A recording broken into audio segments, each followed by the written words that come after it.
Hey, this is Art, and I'd like to welcome you to another episode of Cop Medics. This is going to be episode number 2, and I'm with my friend Brian, and today we're going to talk about Intro to Tactical Medic, specifically support personnel and recommended training.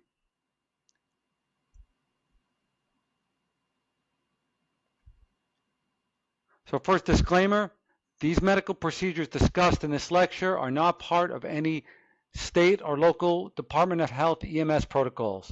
In addition, this lecture does not authorize you to conduct medical procedures beyond your scope of practice.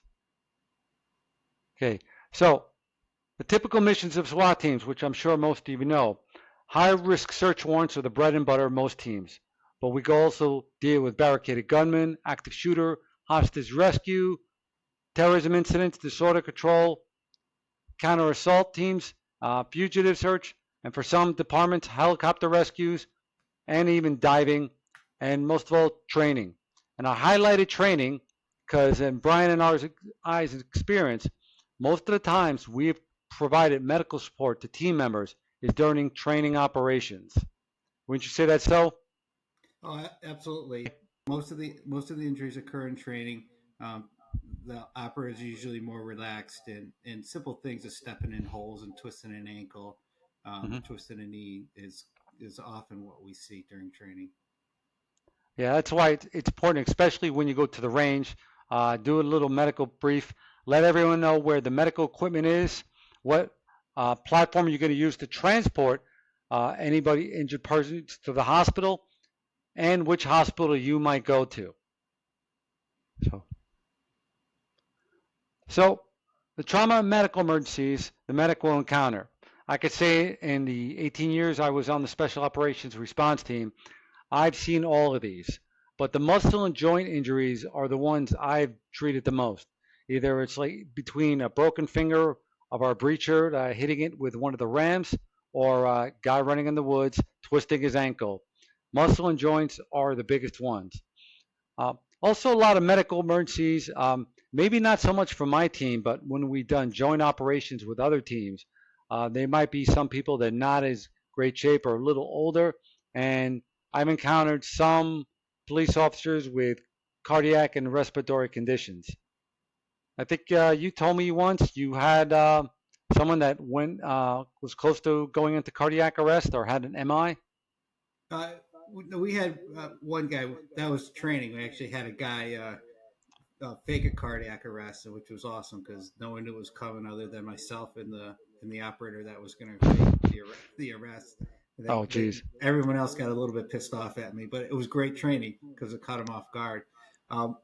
We had obviously the muscle and joint injuries and the lacerations are the two biggest for me, but also the heat and cold injuries. I remember one operation, it was extremely hot, and one of the operators just got overwhelmed with it, and he started stripping off all his gear while I was out on perimeter, and we ended up medevacing him out, and just simple fluid replacements helped him out.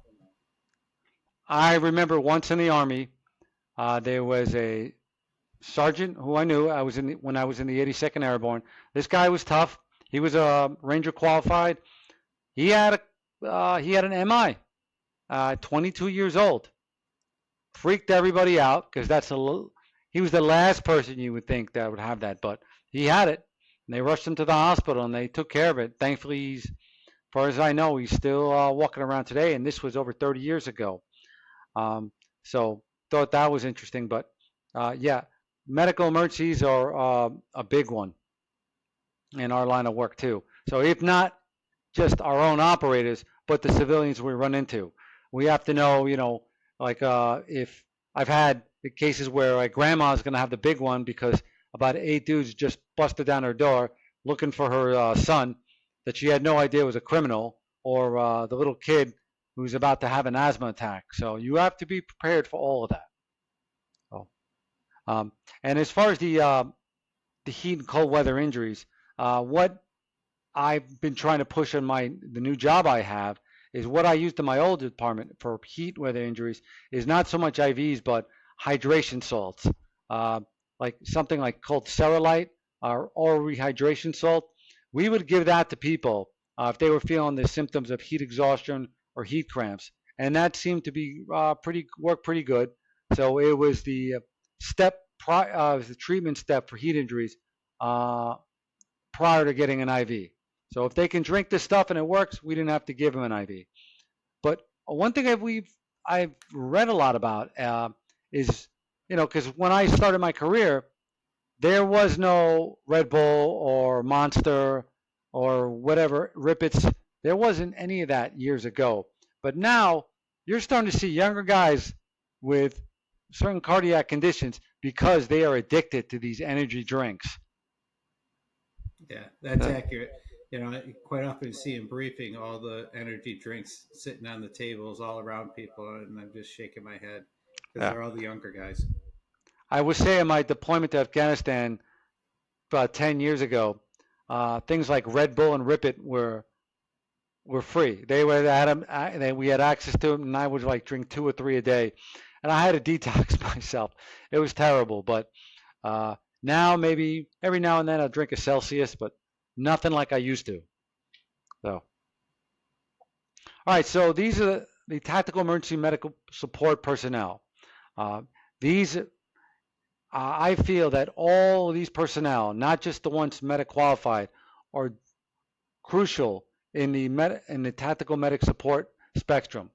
First, you have your police officer, who's your SWAT operator. Next, there's the team medic, who I define as a team medic. Someone has a dual role. They're a member of the team, they're a police officer, but they also have additional medical training. And then there's the tactical medic, whose primary job is to provide medical support for the team, the traditional EMS provider and medical liaison, and the medical director. And we're going to talk about each one in detail. So first is the police officer or SWAT operator. Their primary job is to stop the threat and secure the scene. And the TCCC protocols as the first thing they do under care under fire. Providing medical care to injured teammates is done only when it's tactically feasible to do so.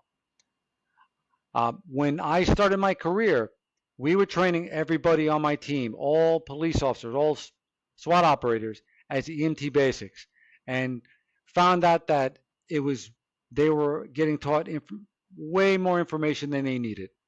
So we bumped the training level, certification level down to a certified first responder, or when the National Registry calls a emergency medical responder, and found out that that was more conducive, and the training went better because it was at a more basic level, and it's what they really needed to know out in the field. Stuff what EMT basics know, or a lot, there's a lot more to it, even at a basic level. EMT basics have to know a lot more than I did when I went to EMT school in 1996. So a basic CFR level training, I believe that is a minimum all SWAT operators need to know, in addition to the tactical emergency casualty care training. What is your department mandate? So we do something very similar. In the basic police academy, everyone gets a CFR curriculum. We don't sit for the state test. Just logistically, it's a nightmare. But so they all get the CFR training, and then as they move on in their career, everyone also gets the TECC or TCCC. They all get that, but the SWAT operators get a little bit more as they move on through the basic SWAT school and through their sustainment training. So we found the same thing you did. Our EMT we'll send officers out to who wants to do the school, but to require everyone to do it is just too much for them. And then on the back Absolutely. side, the sustainment training is just very, very difficult when it's not your primary job. So we found the same thing. So we do the CFR and the TECC or the TCCC. So in 2016, I believe, I finally was certified in New York State as a certified instructor coordinator. So I can run the classes myself. So when I met with the Department of Health personnel and they gave me the curriculum, they pretty much said I can modify the curriculum to what your skill levels are. So, you're talking everybody on the team at a minimum, or anybody coming on had a minimum of 2 years as a trooper. So when you look at the curriculum, things like, all right, crime scenes, traffic accidents, radios, hospitals, things like that, they didn't need to know. They didn't need to know. They already knew that. So I can kind of brush off that. And what we also did is I gave them their medical terminology and anatomy and physiology worksheets prior to the start of class. So I didn't have to spend like 2 hours talking about, all right, this is the heart, this is the four chambers of the heart. They already had a basis of that when they started training. So then I looked at the curriculum and I'm like, you know what? They're going to need more time on patient assessment, on trauma management, on using tourniquets, on using trauma dressings, patient packaging. And being a CIC, I modified it so I didn't teach them patient assessment until the second week after they had all their basic didactic skills. So this way, when I said, all right, you have to, when you do your ABCs or head to toe assessment, they already knew how to like listen to the lung sounds or take a blood pressure. So all that stuff was done. So yeah, the CFR worked out really good. And then we took the guys who had an interest and knowledge and interest and aptitude to go on to the next level, EMT basic or advanced EMT.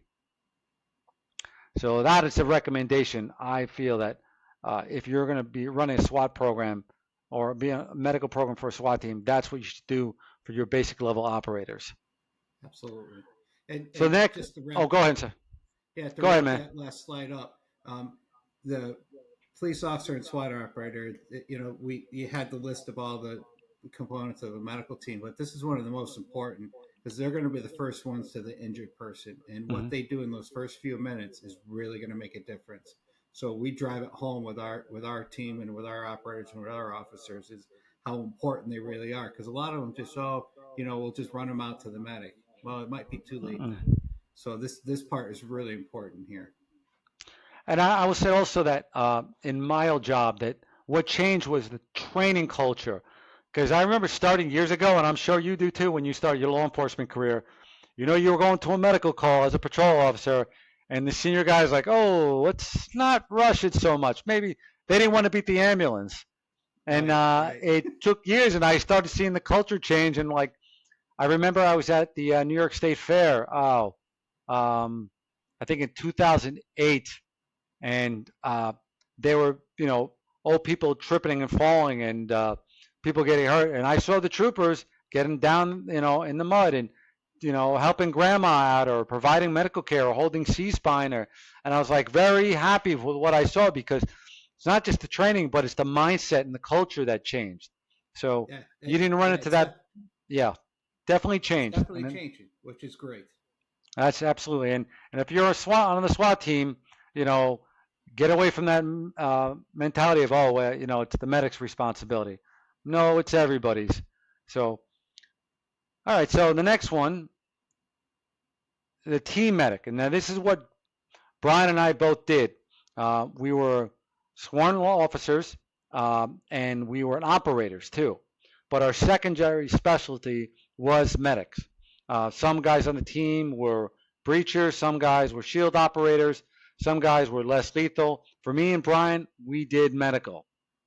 But when we do search warrants or do high-risk operations, our primary job was still to provide, still secure the scene and stop the threat before we even considered any medical treatment. But when it's feasible to do so, and it usually was during the tactical field care portion, okay, we provide inter-perimeter treatment to members during the tactical operations, and we cannot forget scene security. There was a couple of times during my years that there was a miscommunication and security was compromised a little bit, and it was some people were upset, but it was discussed later in the debrief, not on the scene, but in the debrief, like, hey, you know what, you should have waited a little bit before helping out grandma who's having a hard time breathing, because your area wasn't covered. And it was, in this one specific case, I wasn't going against my team leader. I was just listening to another senior guy who told me to, hey, go and do this. So, um, so it was miscommunication, and mostly I would say it was on me. I should have known a little better, but learned our lesson, and during more training, we avoided that situation. Uh, I found that the minimum training requirements for team medics is to be an advanced EMT level and get your National Registry TCCC certification. And if you could certify them as paramedics, great. But at a minimum level of advanced EMTs, allow them to do needle decompression, certain advanced airway skills like eye gels, giving epi 1 to 1000, um, and of course IVs.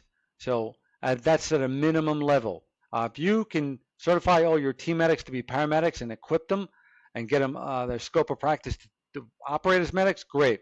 But I found, in my years, I was an advanced EMT or used to be EMT intermediate, and that worked out pretty good. So now, what do you guys? What was your scope of practice for your operators? Same thing. We're paramedics. I've been on the team. Like my roles change a little bit because just I'm fat and old now. So I'm not so much as a team medic. I sit more in the out in the cold zone, right next to the commander, which is nice. And but anyways, so I've been there for 25, 23 years, and I've maintained my paramedic certification all throughout. So we've always had paramedics, just because we're fortunate. We've been lucky to have that, and there's only two of us left in the department that still have our paramedic certification. So that might be phasing out just because it's becoming more difficult to maintain. But we do Uh, have a couple advanced EMTs. well, that's good.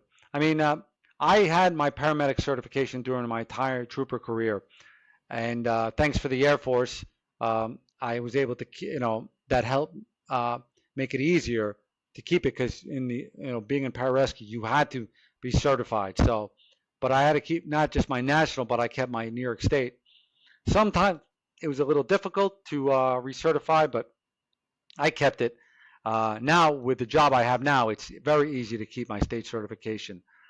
When I left the state police, they just got a paramedic level um, scope of practice, and I know they were working on a procedure to get narcotics. I think what they were doing is the local hospitals would give them narcotics that were like an expire in like 6 months time frame. Um, so if these guys got to use it, great. If not, it was no big deal because they were going to expire. So I know they were working on that. I hope they got that because it, and also being having the ability to do ACLS, full blown ACLS protocol. So I believe they were. I know they were working on it when I was getting out. Hopefully they have it. But if you have that capability, great. But still, with the team medic, if you're in a perimeter, your primary job is to secure the scene and stop the threat. That cannot be compromised whatsoever. Next slide. Now, the tactical medic. This is what I describe as a tactical medic. There are a fully certified paramedic whose primary job is to provide medical support for the tactical team they're assigned to. They can either be the last guy in the stack, they could be at the last entry point into if you're doing a high-risk search warrant, or they could be at the command post. Either way, their primary job is to provide medical treatment, for the SWAT operators during a high-risk operation. Now, these can either be sworn or non-sworn officers. I know I saw a lot in New York with like Mobile Life and Rural Metro. They were non-sworn officers, and they did not carry a gun, but they did receive training in weapons handling. So if they had to remove a weapon from like an injured officer, they can safely do it. If you're going to have a tactical medic carry a gun, then they need to be, from my belief, they need to be trained and certified as at least a peace officer and certified by the agency they're supporting to carry a gun. Because God forbid they get into a shooting. I mean, I'm sure we've both been to court. I'm sure you'll know the first question that an attorney will ask what is your training? What is your certification level? So 100% agree with you. yeah. Um, so also their job is to check on the health and welfare of the team members during long-term operations. Especially hot, when it's hot out or when it's cold. Rotating guys in and out, advising the team leaders like, hey, so and so is starting to fade a little bit. He's getting, he's getting hypothermic. Soon he's going to be at a point where he can't make rational decisions. We need to change him out, or I need to take this person aside and hydrate them. So so having someone whose primary role is medical support, I think is great. Even though my department didn't have it, I try to get programs like that in place. But even though my department didn't have that, when we had guys from like Rural Metro or Mobile Life or the other civilian agencies, tactical medic teams, I was always happy to have them with me because they provided a great asset. And I guess, in my opinion, yes, these tactical medics should be certified at as a paramedic level, and they should have attend at least a basic level tactical medic course, where either it can be condoms or SOAR rescue, or even multiple ones. Go to not just one but several tactical medic courses. Yeah. Now, this is another important role because it's just another set of eyes that you can watch the personnel. You're not so much worried about the tactics and the operations. You can Mm-hmm. watch the operators specifically and just relay what you're seeing to the team leaders and to the commanders. And I know in our team they really appreciate it when we're there doing that, saying, "Hey, Art looks a little. He's been out there for a while. Time to get him changed out." So Yeah. this is another important role, and it helps out. It can offer a lot of information. And when we had one of the last shootings that with details I had, there was a shooting. Uh, we had civilian tactical medics there with us, and having them there was great because right after the shooting occurred, the person who got shot, within seconds, from me approaching and treating that person to the time they got to the hospital, there was never a break in medical care. I was treating them, then the SWAT medic came, and then we did our workup, and then we handed them off to the personnel in the ambulance. So that entire time, that within seconds of that person getting shot, there was medical treatment being provided to that person. So, and on a little side note, as far as attending SWAT medic courses, if you have a brand new tactical medic being put onto your team, and you've thought, okay, we're going to send them to get to this certain course. Let's say you're going to send them to Condoms or one of these other courses to get trained up. Try to give them a little at least some tactics training or TCCC training prior. Because there's been a lot of times I go to civilian courses and it's a brand new guy and it's like, yeah, my agency just sent me here. I have no idea what I'm doing. They were like brutally honest, like, dude, I don't know how to wear this body armor. I don't know about tourniquets. It's like I didn't get this training in paramedic school. So give them some training prior to going to the school so they're not overwhelmed, so they're like not wearing their body armor for the first time, or if they've done a couple of tourniquet drills or officer down drills. So give them a little bit of training before they go so they're not as overwhelmed. I think that will go a long way.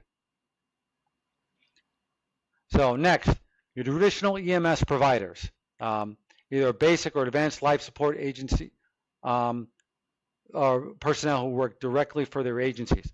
Now, living in New York, most of the EMTs I worked with were volunteers, and they were amazing people. They were doing this, they were volunteering their own time to serve their community, and they were always willing to help us. Every time I called like an ambulance or like an EMS company up, no matter where I was in New York, and I asked them to provide an ambulance to be on standby, they never asked any questions. So I gave them a location and said, can you just be on standby at this place? Like say usually like it could be a park or a school or someplace where they can park their vehicle or their ambulance, and I'd be there at certain such a time. Uh, I never had anybody question what we were doing. They're like, okay, no problem, we'll be there for you. So this way, if we did need an ambulance, we could. I would just directly, I would contact the senior medic and that ambulance up, and they would be right there. So traditional EMS providers are great. They're vital to the support personnel for tactical medicine. Um, and I know we've always talked about, and we've taught at the Vital Signs Conference, how cross training is crucial. Like maybe once every few months, if you're part of a SWAT team, have the local, go to the local EMS station when they're doing their in-service training and give them an overview of operations you have and what your armored truck is like or gear you carry, and they can show you, all right, hey, this is what a stair chair looks like, or, this is what our stretcher looks like. So if you're going to help us, put one of your personnel in their ambulance, this is how you do it. And another thing, there's a lot of firefighter EMS agencies out there teaching the cops how to throw a ladder. I never thought about it in the 18 years I was on the SWAT team, but now being a firefighter, throwing a ladder could be a crucial skill because, like, if you got an active shooter and you got to get to the second floor, it's like, hey, let me borrow that 24-foot and throw it, like, to get to the second or third floor of a school or an office building or something. That could be a good skill. So having them on board and doing joint training is crucial. Yeah, I agree with you, Art. We're fortunate where I work that we generally use the same EMS agency all the time. So I get there and I do lectures and we go over this is what you're going to do when you support the SWAT team. Recently, we were outside our jurisdiction and we had to call on a local fire company as well as a local EMS service, and I took the time to go to each one of them, go to the engine, and then go to the ambulance, and I just went and sat for 5-10 minutes and talked to them. And said, this is what we need you to do. This is how we're going to operate. These are the radio channels I need you on. If something happens, these are the steps that we're going to do: 1, 2, and 3. And you look for this person for direction. So you want to take the time. You said it, are you cross trainer? But you want to take the time to at least sit and talk to them and let them know. Mm-hmm. And if you can do it before an operation, that's great. You're not meeting them at the scene, you're meeting them beforehand. But if you can't, then take the time to talk to them, meet them, break down that brick wall of communication, and then just get them just up to date on a basic plan so they're not caught off guard. And in the end, should you have a casualty, it's going to make it a little bit easier to deal with that. Absolutely. And I found that if you want to get in good with the local EMS providers, do cross training, let them sit in your armored truck for a little bit. Let them sit in the Bearcat, do a couple on offload drills, and like the young, like 17, 18-year-olds who get to participate in the training will love you forever. They'll talk for weeks about how it was the coolest thing they've ever seen. So yeah, so definitely getting them on board, joint training, pre-planning with them, face-to-face, it goes a long way. And speaking about face-to-face is having a medical liaison. Now, this doesn't have to be somebody separate. This can be like, you're having, like, if you have 2 tactical medics on the scene, or it could be one of like your officers on the SWAT team, a medical liaison to speak between the SWAT personnel and the EMS personnel will go a long way. There's been times in the past where people didn't know a certain asset was on scene because they didn't do a face-to-face. So someone to talk to both of them. I might have talked this on the last episode, but I was in a barricade in Orange County once, and we had some fire and EMS personnel on standby, and I went after we did a survey of the house where the subject we were looking for. We went back to the command post, and I went up to the fire chief and the head medic, and I drew an overlay of what the house looked like, from the outside, where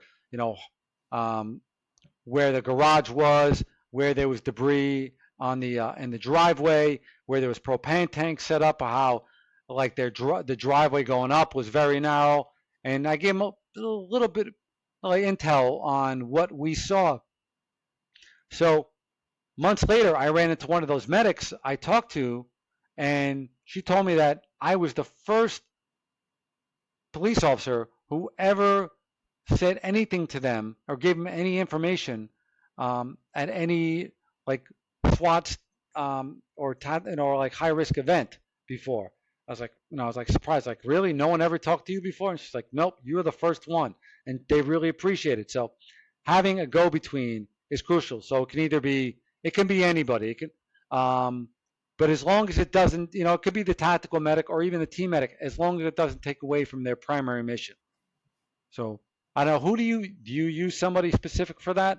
Yeah, it's usually me, because I just I wasn't very involved with a lot of them, and a lot of the people I worked with young in my career as a paramedic are now in supervisor roles Mm-hmm. throughout the county, and so it's easy for me just to reach out to them. So not only during SWAT operations, but everything else. I usually get a phone call from someone in the department. Hey, I need to go talk to this person over here. Do you know him? I said, yeah, I know him. Or no, I don't know him, but I know someone that works there. Hang on a second. So it's usually me, and it's just it's just all about communication and getting it out there. And once you start communications, things open up just like you described. You gain information, you can give information, and you gain information, and that could be very crucial when you sustain a casualty. Absolutely, absolutely, yeah, man. So next, on last but not least, but we have the medical director. So if your team has an EMS agency code, you absolutely need a medical director. So a board certified physician is responsible for the medical protocols that the tactical team operates under. In my old job, the medical director we had, he was an assistant division physician. He was a great guy, uh, but he wasn't authorized to work outside the hospital. I mean, he helped us out during when we do like some medical exams, but during any operation, he wasn't authorized to act outside the hospital. But he was a phone call away. So our protocol was that within all the medics in the team, that if you provide medical treatment to anybody, I think as a medic, you were to give them a phone call up and give them a heads up and send them a copy of the PCR. And there was never an issue uh, of anything we did. Letting him know in advance. He was great. He helped us keep our scope of practice recertified. So having him on board was great. But I know you guys are blessed because your doctors can work outside the hospital. Yeah, so we're actually very blessed. We have a team of doctors. We one of the local medical universities, they have a EMS fellowship program. So part of the fellowship program is supporting the SWAT team, which is outstanding because then we can get a doc pretty much free of charge, which is awesome. But if we have one of the more senior doctors, Mm-hmm. instructors that come out with us, then they get compensated, which I think is correct to Oh, do. that's good. But sometimes I know we had President Biden visited the city one time, and we had three doctors out with us, which was awesome. You can't ask for anything better than that. It's just a great insurance policy, and we're very very fortunate here. So we don't have an EMS code, but we do have doctors that support us and help us out, and we're looking at moving down, getting a state EMS code to get a get more equipment assigned to us. But right now, the way we're doing it absolutely works. It's been working. We're going to continue it on, and I like the idea. If it's not broken, you don't need to fix it. So we're Hey, fortunate where we do have doctors that are out with us almost all the time. I know in Buffalo they had program with it, and I don't know if it was called Storm or something, or they had when we had the Ralph Phillips manhunt, they were out there helping us out. Great group of guys, but these guys were decked out in with SUVs and all sorts of medical equipment, so it was pretty nice. I'd have a lot of doctors approach me and saying, hey, they want to get involved, they want to help us out, and I say thank you to all of them, but my answer always was, listen, unless your hospital authorizes you and you get it signed off by our job to work with us, it's like there's not much you can do for us. And I know they all meant well, but you know, I mean, I hope it had changed, but that was, I felt bad telling them. It's like, thank you, but it's not that I know you could be a vital asset, but until they sign off on it, we can't be used. So, because lawsuits, they stink. And thankfully, I never had to worry about that in my career. But you want to make sure you are covered, you are legally covered with everything you do. So again, and sum up in this part, yeah, one does not substitute the other. Everyone has their own specific purpose, for the worst case scenario. So you should, if your team does a lot of high risk operations, you want all aspects of your medical support personnel covered. So next, for the medics, the team or tactical medics, the administrative and logistic duties, which are vital. First, you want a copy of all person's medical information. Who's taken what medication, who has what allergies, who's had prior surgeries.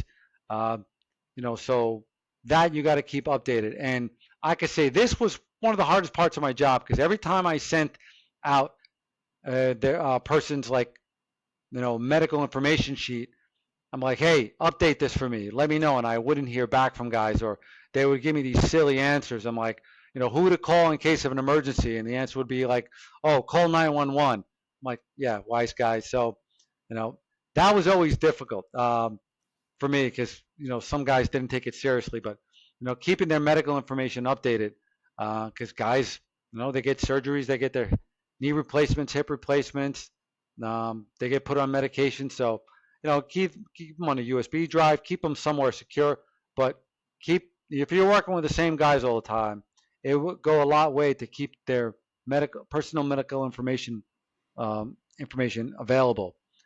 What did you do, or for your team? So we had a lot of the same problems, and you're working with tough guys, so Mm-hmm. they're afraid if, hey, you find out that I take this blood pressure medication, you're going to kick me off the team. Well, that's not the point of it, and no one sees that medical information except the medic or a doctor when you pull it out. So our way around that was, as I got a lot of the same comments. Oh, you don't need to know this, and a lot of same answers. So what we did, I would pass out the sheets. They'd fill them out, put them in an envelope, seal the envelope, and sign across the seal. So they Mm-hmm. know no one's looking at them. And if we ever needed to pull them out, we can pull them out and pull the envelope out at the hospital, open them up, and there you are. There's your information you need at the hospital. So that was Oh, our way around it, because some guys were nervous that, oh, you're going to use this information to kick me off the team or blah blah blah blah blah. But that was our way. It was just to have them sign the envelope, so they know no one's looking at it. we used to keep their blood types on their medical information sheets, but some guys didn't know theirs. But I had a lot of doctors tell me, it's like, look, it doesn't matter. You can go to a doctor at an emergency room and say, yes, he's AB positive. And they're going to be like, all right, we're still going to give him O negative, and they do cross and match, no matter what you say. And so there's other things we had that we took off. Like we'd ask it, oh, okay, do you have a healthcare proxy, or do you have a living will? And it's like, well, we didn't need that. That was needed, but not in my files. It was like something that the administrative part would have, like, so, or your family members should have too. So I had two copies. I have one that I gave to the job, like things like living will or final wishes. I gave that to my team leader in a sealed envelope, and I had my then girlfriend, now wife at the time, keep that also. So just in case something happened.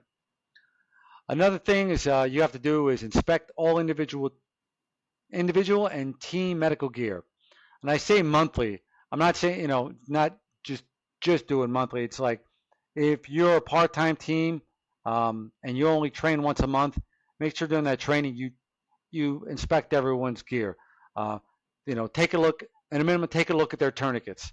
If they keep them exposed on their vest, I see a lot of police officers near me, they have these exposed tourniquets, and these like hard cases, but they're half out, and I look at them all the time, and I see the Velcro starting to wear, or it's starting to get dirt on it. So it's like, you know, and I all the time I want to go up to them and say, hey, you need to get that changed out, but it's like it's they're not. I don't work with them all the time, so I got to be careful what I say because some people get sensitive, but you know, their tourniquets. Take a look at their gunshot wound kits. Make sure it's still serviceable.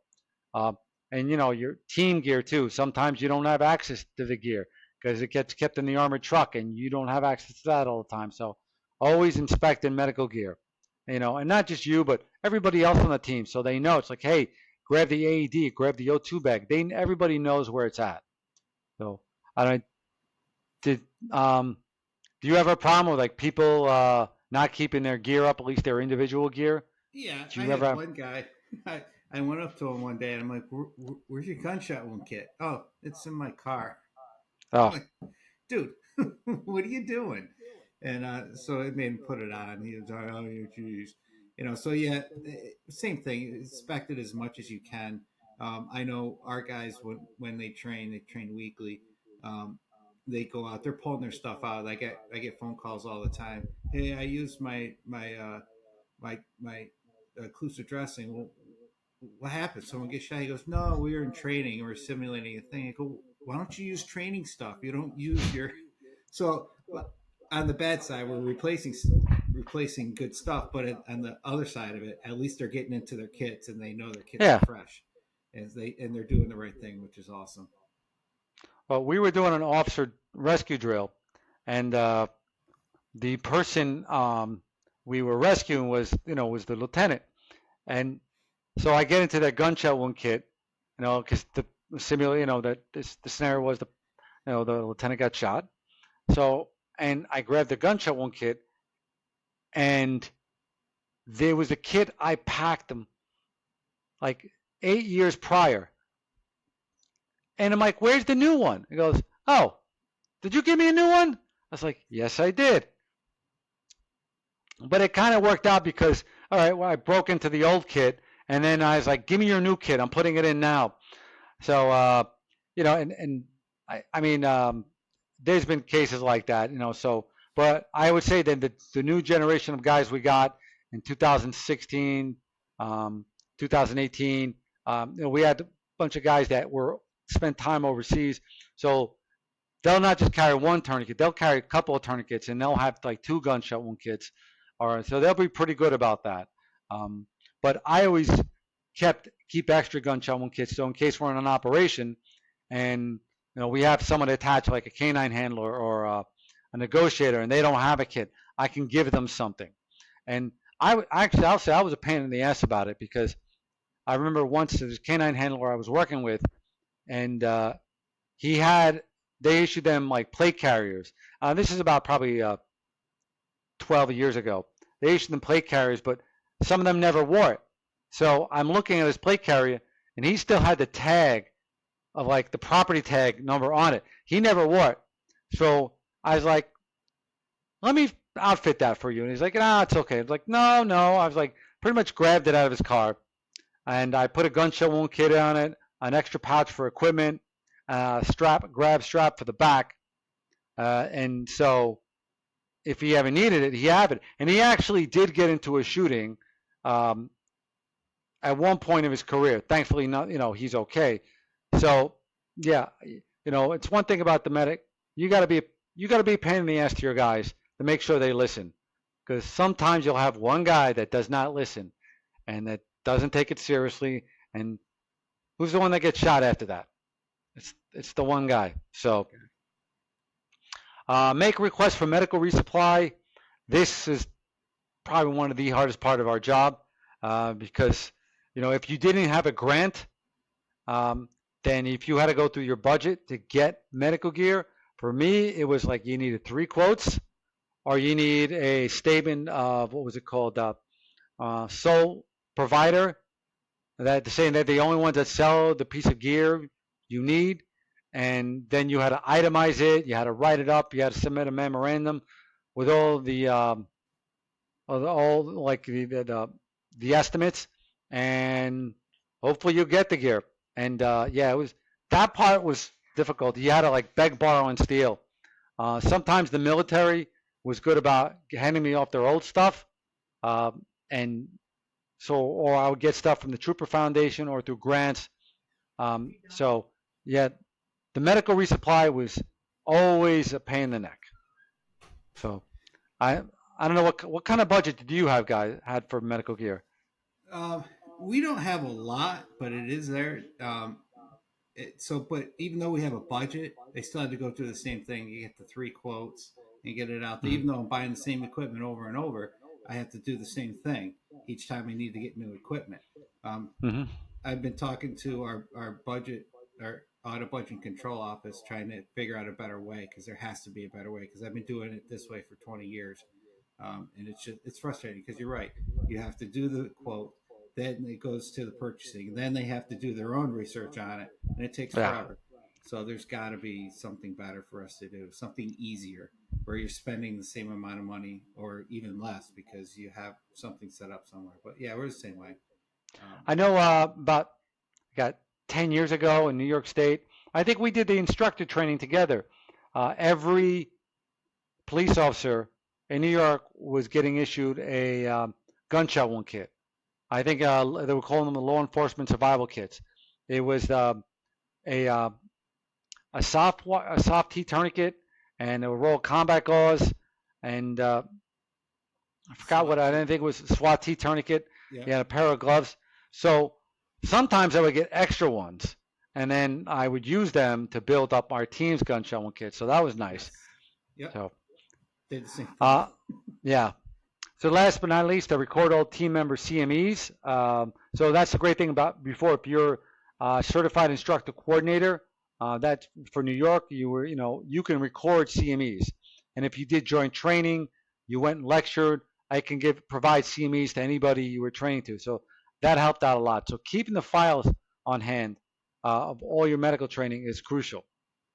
So keep up, guys. EMT card, CPR, and at one point I did get my NR EMT Triple C rating, so which was good. But really, I didn't get anybody in my own agency that certification, but I used it to help others get that certification.